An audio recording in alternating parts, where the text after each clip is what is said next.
maanta waxaa nasiib darro ah yani ruux PhD wata oo laba jeer madaxweyne noqday in laga kari la'ayaa war waqtigaagu waa dhamaaday doorashada dadka kala heshiis wixii kale yeelkooda maalinkooda laga hadlaayay waqtiga waa ka dhamaaday 4 sano lagu doortay iyo may waqtiga ma dhamaan hadda inta meeshan fadhinay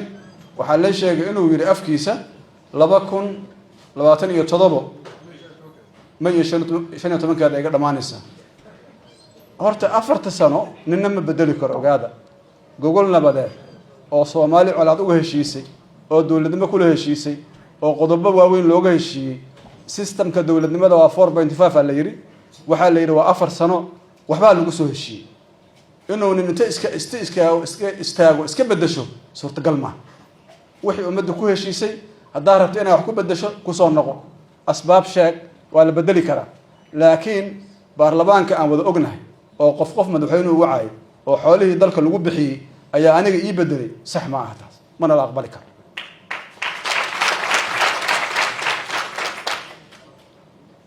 marka ma rabo inaan meel kale aado waxaan rabnaa inaan soo xoog qabanayna midda muhiimka taas waa sababtuna waxa waay hadda waxa maqlaay ra'iisul wasaare Roble maxuu dhahay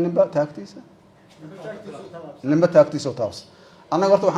waxaan ku tabarteena maxay tahay tabarteena sharciyada wax kale ma anaga hub ma wadano lacag ma wadano qoriyo ma wadano anaga waxaan wadanaa sharciga waa ka dhamaaday madaxweyne hore tahay intaas ku hayna anaga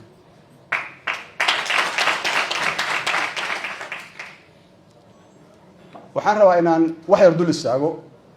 inaan hostage u naqano dad ay madax martay madaxnimo oo intii ay madaxda ahaayeen dhaqan xumo weligeed aan la arkin sameeyay suurtagal ma dadkii masaakiinta barakiciyay ee dhulkoodii gatay ee jeebka ku shubtay ee sharci ku gatay ee maamul goboleedii shalay asagoo uu sida khaladka u soo dhisay hadda maanta ku burburinaya in Soomaalidu hostage u ahaato wax suuragal ma hay maxaa la sameeynaya waxa la sameeynaya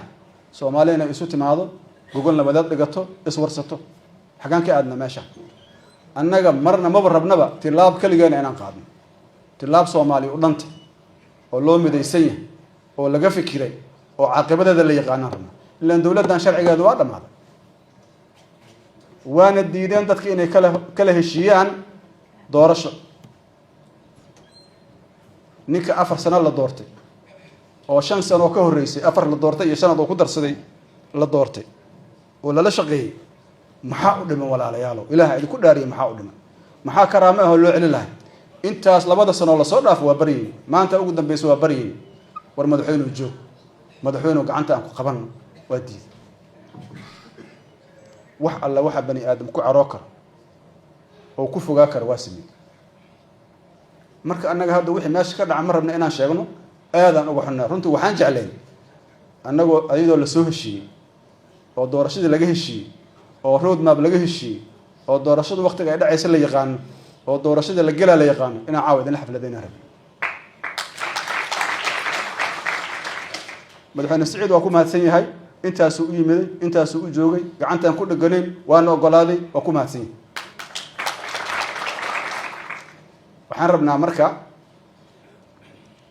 marna waxaad fursad siinaysaa qofka madaxda ah marna waa ka quusatay quustu ma aha dhinaca islaamka wax sax ma aha laakiin de qofka hadaa aragto inaad meesha aad u socoto oo san u socon waa inaad tala gaartaa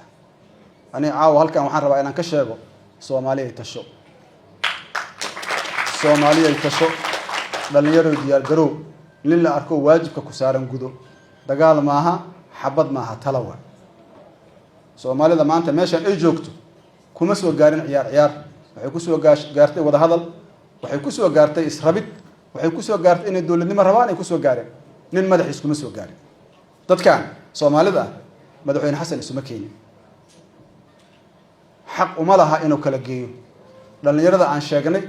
ee 13 iyo kuwa kale aan magacooda aanan aqoonin kuwaas ay isu keenay Soomaaliya kuwaas ku sharfan dawladnimada aan maanta harsanayno oo u baahanay inaan xusnoon xasuusano waxaan rabnaa aadeenka inay idinka soo baxaan kuwaas kuwa lamida ood u istaagtiin dadka Soomaaliyeed marka la soo isugu imaanayaan